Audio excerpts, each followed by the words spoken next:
Hello friend, कैसे हो आप सब लोग। आई होप कि आप सब ठीक होगे। माय नेम इज सरस्वती और आज का जो हमारा टॉपिक है मौलिक अधिकार यानी कि फंडामेंटल राइट्स। इससे पहले की क्लास में भी हमने फंडामेंटल राइट्स के बारे में जाना था और आज की क्लास में भी हम फंडामेंटल राइट्स के बारे में जानेंगे कि कौन कौन से फंडामेंटल राइट्स हैं।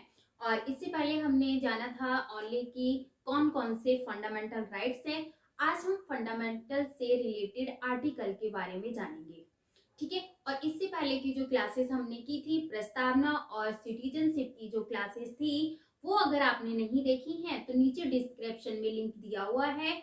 आप नीचे डिस्क्रिप्शन से और उन क्लासों को देख सकते हैं। तो अब हम अपना टॉपिक स्टार्ट करते हैं, फंडामेंटल राइट्स।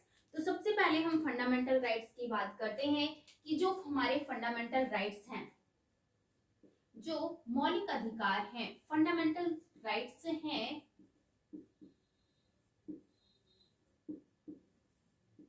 जो फंडामेंटल राइट्स हैं इनके बारे में हमने जो हमने पढ़ा था उसको भी हम एक बार रिवाइज कर लेते हैं कि हमने फंडामेंटल राइट्स के बारे में क्या क्या पढ़ा था।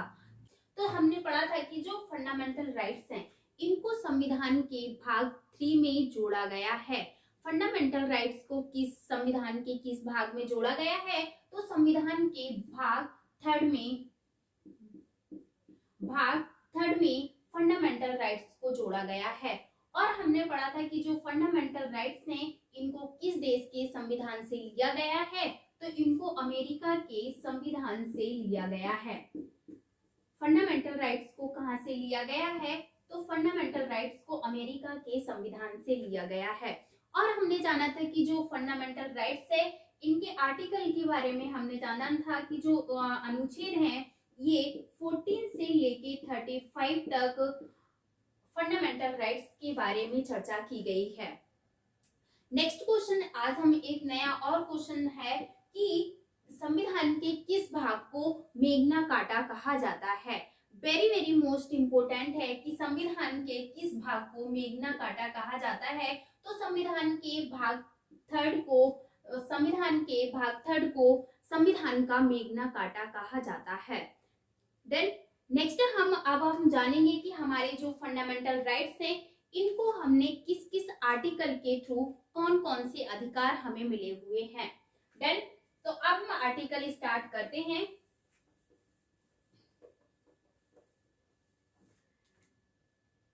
जो हमारा फर्स्ट अधिकार था वह था समानता या समता का अधिकार।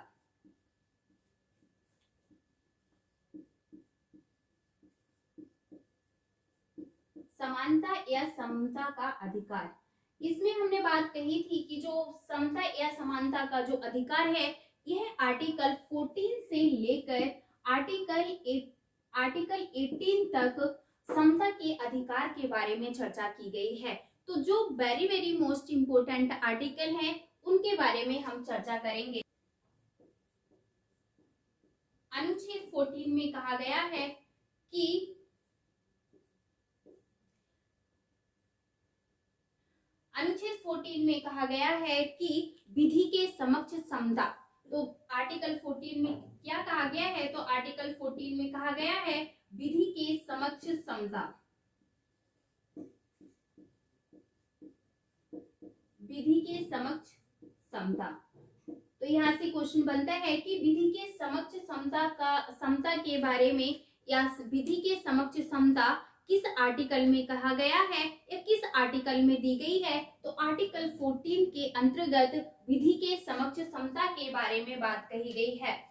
अब नेक्स्ट जो अनुच्छेद है, अनुच्छेद 15, वेरी वेरी मोस्ट इंपोर्टेंट है अनुच्छेद 15। अनुच्छेद 15 में कहा गया है कि जाति, लिंग, वंश,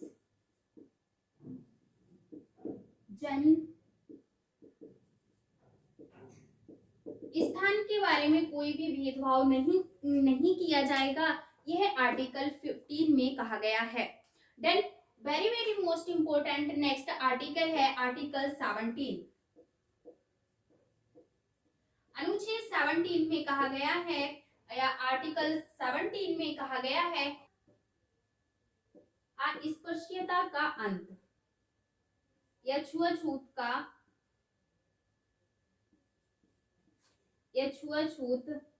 के बारे में आर्टिकल 17 में कहा गया है। तो यहाँ से क्वेश्चन बनता है कि आर्टिकल 17 में किसके बारे में चर्चा की गई है। तो आर्टिकल 17 के बारे में अस्पृश्यता के बारे में चर्चा की गई है और आर्टिकल 15 में जाति, लिंग या जन्म स्थान के आधार पर कोई भी भेदभाव नहीं किया जाएगा, यह आर्टिकल 15 के अंतर्गत कही गई है। और आर्टिकल 14 में विधि के समक्ष समता या समानता के बारे में चर्चा की गई है। और आर्टिकल 18 में कहा गया है कि और अनुच्छेद 18 में सभी उपाधियों का जो अंत है वह आर्टिकल 18 में कहा गया है। तो उपाधियों का जो अंत है वह किस आर्टिकल में किया गया है। तो उपाधियों का जो अंत है वह उपाधियों का जो अंत है वह आर्टिकल 18 के अंतर्गत किया गया है। तो यहाँ से भी वेरी मोस्ट इम्पोर्टेंट क्वेश्चन बनता है कि उपाधियों का अंत किस आर्टिकल में किया गया है। तो आर्टिकल 18 में उपाधियों का अंत किया गया है या उपाधियों के अंत के बारे में या उपाधियों को समाप्त कर दिया गया है आर्टिकल 18 के अंतर्गत। देन अब हम नेक्स्ट अधिकार के बारे में बात करते हैं।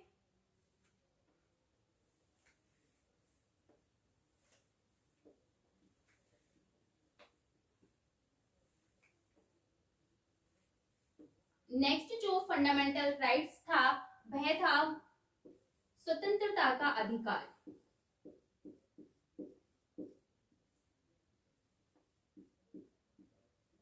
स्वतंत्रता का अधिकार और ये अनुच्छेद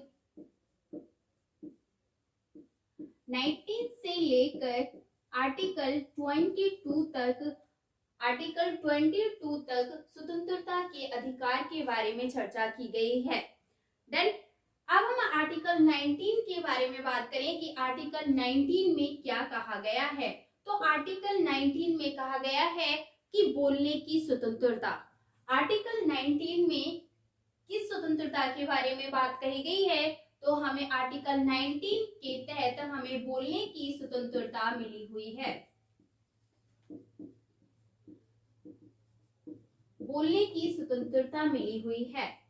अब आर्टिकल अगर बोलने की स्वतंत्रता मिली हुई है, नेक्स्ट जो आर्टिकल है आर्टिकल 21 की बात करें कि आर्टिकल 21 में किस प्रकार की स्वतंत्रता मिली हुई है। तो आर्टिकल 21 में हमें शिक्षा प्राप्त करने का अधिकार मिला हुआ है। शिक्षा प्राप्त करने की स्वतंत्रता मिली हुई है। तो यहाँ से क्वेश्चन बनता है कि जो स्वतंत्रता का अधिकार है यह कितने आर्टिकल में इसका विवरण किया गया है। तो आर्टिकल 19 से लेकर आर्टिकल 22 तक स्वतंत्रता के अधिकार के बारे में चर्चा की गई है। और आर्टिकल 19 में क्या कहा गया है। तो आर्टिकल 19 में हमें बोलने की स्वतंत्रता मिली हुई है। और आर्टिकल 21 में क्या कहा गया है। तो आर्टिकल 21 में हमें या आर्टिकल 21 के अंतर्गत हमें शिक्षा प्राप्त करने का अधिकार मिला हुआ है। देन अब हम नेक्स्ट स्वतंत्रता के बारे में बात करते हैं।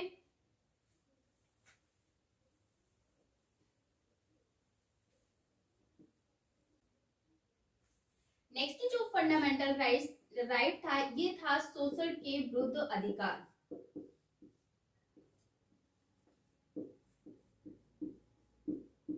शोषण के विरुद्ध अधिकार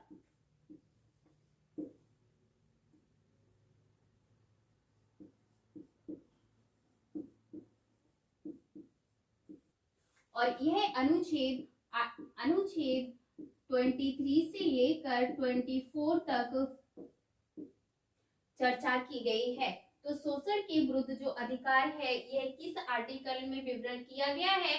तो आर्टिकल 23 से लेकर आर्टिकल 24 तक शोषण के विरुद्ध अधिकार के बारे में चर्चा की गई है।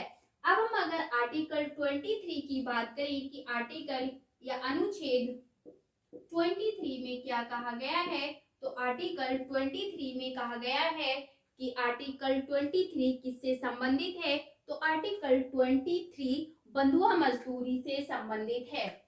आर्टिकल 23 किससे संबंधित है, तो आर्टिकल 23 बंधुआ मजदूरी से संबंधित है। देन नेक्स्ट जो आर्टिकल है, आर्टिकल 24 में कहा गया है आर्टिकल 24 किससे संबंधित है, तो ये बाल श्रम से संबंधित है। बाल श्रम से आर्टिकल 24 संबंधित है। और यहाँ से very very most important question बनता है कि बंधुआ मजदूरी का जो विवरण है यह किस आर्टिकल में किया गया है, तो आर्टिकल 23 में बंधुआ मजदूरी का विवरण किया गया है। देन नेक्स्ट जो article very very most important है, कई बार एग्जाम्स में क्वेश्चन बना है कि बाल श्रम से संबंधित कौन सा आर्टिकल है, तो बाल श्रम से संबंधित जो आर्टिकल है वह 24 है। और किसके अंतर्गत बाल श्रम आता है, तो शोषण के विरुद्ध बाल श्रम आता है। देन अब हम नेक्स्ट फंडामेंटल राइट्स की बात करेंगे। नेक्स्ट आर्टिकल हमने पढ़ा था कि धार्मिक स्वतंत्रता। नेक्स्ट आर्टिकल हमने पढ़ा था धार्मिक स्वतंत्रता।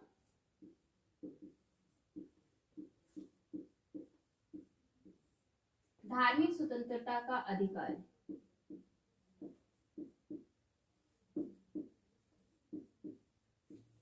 और ये अनुच्छेद 25 से लेकर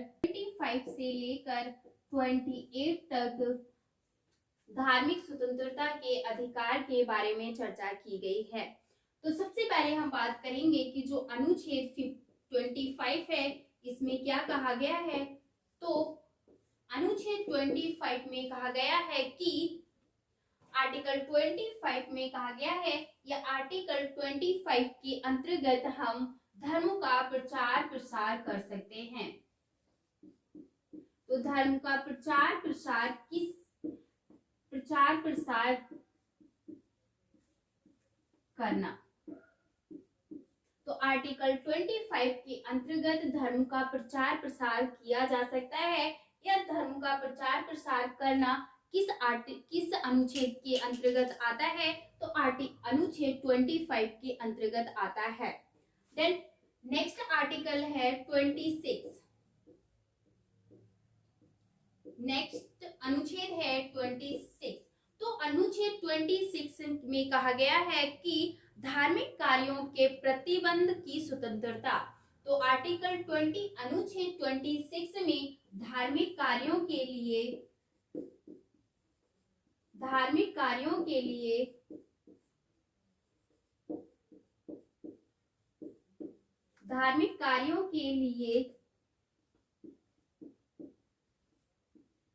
प्रबंधन की स्वतंत्रता।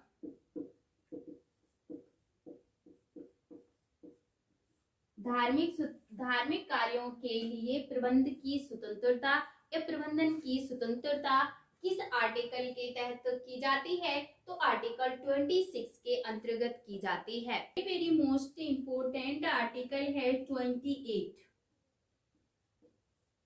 अनुच्छेद 28 वेरी वेरी मोस्ट इंपोर्टेंट है। आर्टिकल 28 में कहा गया है कि जो सरकारी स्कूल हैं इनमें धार्मिक शिक्षा पर प्रतिबंधित है या धार्मिक शिक्षा प्रतिबंधित है। देन तो आर्टिकल 28 में कहा गया है कि सरकारी स्कूलों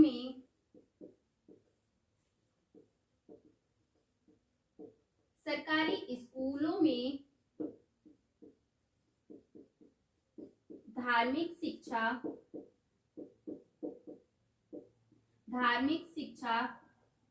प्रतिबंधित है। तो यहाँ से कई बार एग्जाम्स में पूछा गया है कि जो सरकारी स्कूल या सरकारी संस्थाओं में जो धार्मिक शिक्षा प्रबंधित है यह किस आर्टिकल के तहत है, तो आर्टिकल 28 के तहत सरकारी स्कूलों में या सरकारी संस्थानों में धार्मिक शिक्षा प्रतिबंधित है। देन नेक्स्ट फंडामेंटल राइट्स की बात करेंगे।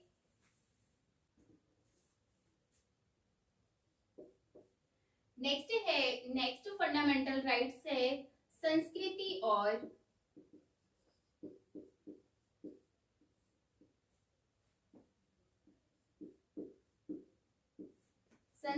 और शिक्षा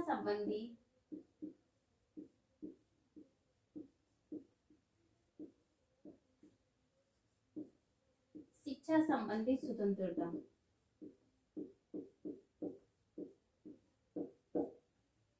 और यह आर्टिकल 29 से लेकर आर्टिकल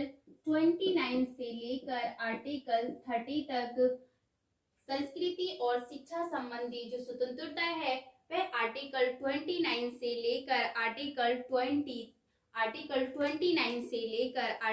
30 तक चर्चा की गई है। नेक्स्ट क्वेश्चन के बारे में या नेक्स्ट फंडामेंटल राइट्स के बारे में बात करते हैं। नेक्स्ट जो फंडामेंटल राइट्स था वह था संपत्ति का अधिकार। तो जो संपत्ति का अधिकार था इसको अब हमारा ये मौलिक अधिकार नहीं है, इसको अब कानूनी अधिकार बना दिया गया है। और किस संविधान संशोधन के तहत संपत्ति के अधिकार को कानूनी अधिकार बनाया गया है, तो संविधान संशोधन 44वें संविधान संशोधन के तहत इसे कानूनी अधिकार 300A के अंतर्गत बना दिया गया है।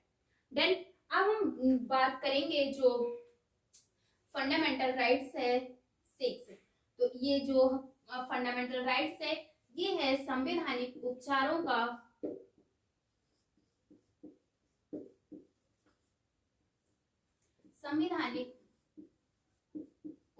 का अधिकार।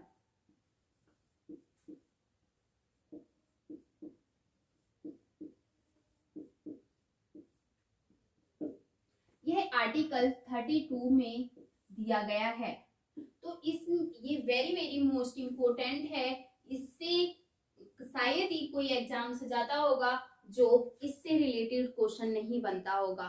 तो ये जो फंडामेंटल राइट्स है very most important fundamental rights है। इसमें सबसे पहले जो क्वेश्चन बनता है वह यह बनता है कि भीमराव अंबेडकर जी ने संविधान की आत्मा किस अनुच्छेद को कहा है। तो संविधान की आत्मा अनुच्छेद या आर्टिकल 32 को कहा है। किसे कहा है, तो आर्टिकल अनुच्छेद को भीमराव अंबेडकर जी ने आत्मा कहा है या संविधान की आत्मा कहा है। तो आर्टिकल 32 में कौन सा फंडामेंटल राइट्स है, तो संवैधानिक उपचारों का अधिकार आर्टिकल 32 है। देन नेक्स्ट क्वेश्चन होता है कि जो संवैधानिक उपचार हैं या उपचारों का जो अधिकार है इसके अंतर्गत 5 प्रकार की रिट जारी की जाती हैं। हाईकोर्ट के द्वारा 5 प्रकार की रिट जारी की जाती हैं। तो यहाँ से भी क्वेश्चन बनता है कि संवैधानिक उपचारों की स्वतंत्रता है ये इसमें कितने प्रकार की रिट जारी की जाती हैं, तो इसमें 5 प्रकार की रिट जारी की जाती हैं। देन तो संवैधानिक उपचारों का जो अधिकार है इसमें 5 प्रकार की रिट जारी की जाती हैं। और 5 प्रकार की रिट किसके द्वारा जारी की जाती हैं, तो हाईकोर्ट के द्वारा 5 प्रकार की रिट जारी की जाती हैं। आई होप ये जो फंडामेंटल राइट्स थे, जितने भी इम्पोर्टेंट आर्टिकल्स थे हमने उनके बारे में डिटेल से जानने की कोशिश की है। तो आई होप ये जो आर्टिकल्स हमने आज पढ़े हैं ये आपको अच्छे से समझ में आ गए होंगे। और मिलते हैं एक नए टॉपिक के साथ, तब तक के लिए अपना ध्यान रखना। Bye bye, take care, thank you so much.